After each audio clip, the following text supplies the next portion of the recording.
Hey YouTube, welcome back. Today we talk about AWS security groups. So AWS security groups are virtual firewalls for instance in your Amazon Web Service environment, particularly in your virtual private cloud (VPC). They control inbound and outbound traffic to instances such as EC2 instances, providing a key layer of security for your AWS resources.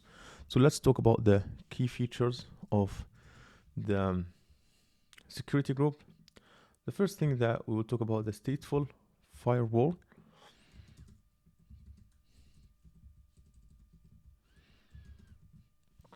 So security groups are stateful, meaning that if you send a request from your instance, the response traffic for the request is allowed to flow in regardless of inbound security group rules. And the other thing that we want to talk about the control traffic at instance level. So they control both inbound and outbound network traffic at the instance level. You can specify rules based on the protocols like TCP, UDP, or ISMP ports and source destination IP addresses. We want to talk about the default settings.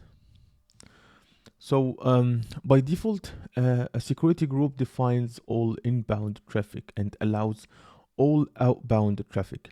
You can add rules to allow specific traffic.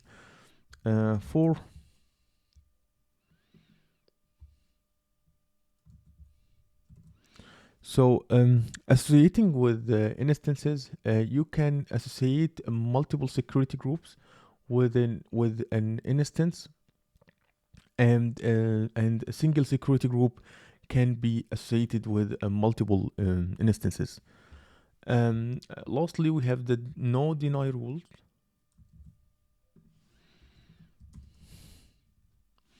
So security groups only contain allow rules. If there is no rule that explicitly allows a certain type of traffic, it's automatically denied. So why do we need the security group? So let's talk about this one.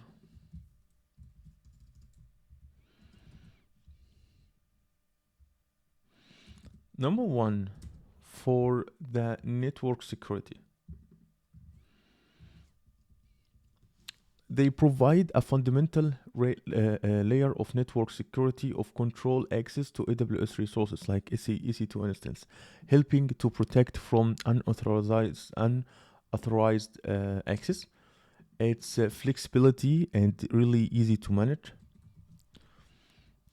So security groups offer granular control over the type of traffic that can reach and leave your instances, and changes to security group rules are applied immediately.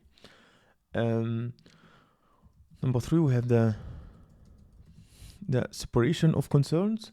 Like different security groups can be created for different types of instances, like web servers, database servers, etc., based on their specific traffic patterns and security needs. We have zero trust networking. So they help in implementing the principle of zero trust networking by ensuring only explicit allowed traffic can reach your resources. We have the compliance and regularity requirements. Security groups help in maintaining compliance and regularity requirements that mandate strict control over data access and protection. And lastly, we need it for layered security. So they can be used in conjunction with network access control lists for a layered approach to security, while the network access control list operates at the subnet level. Security groups operate at the instance level. Let's talk about the practical applications that we could use the security group for.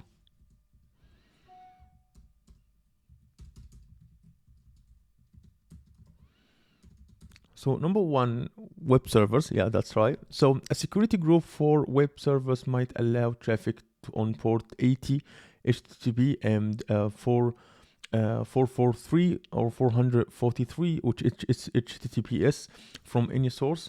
We can edit for in database servers.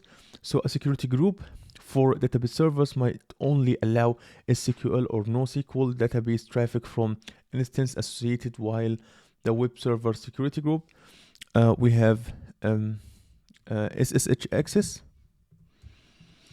So for administrative access, security group might allow SSH port 22 traffic, but only from a known IP range for security. So in summary, AWS security groups are essentially for managing and enforcing network access control to your AWS instances.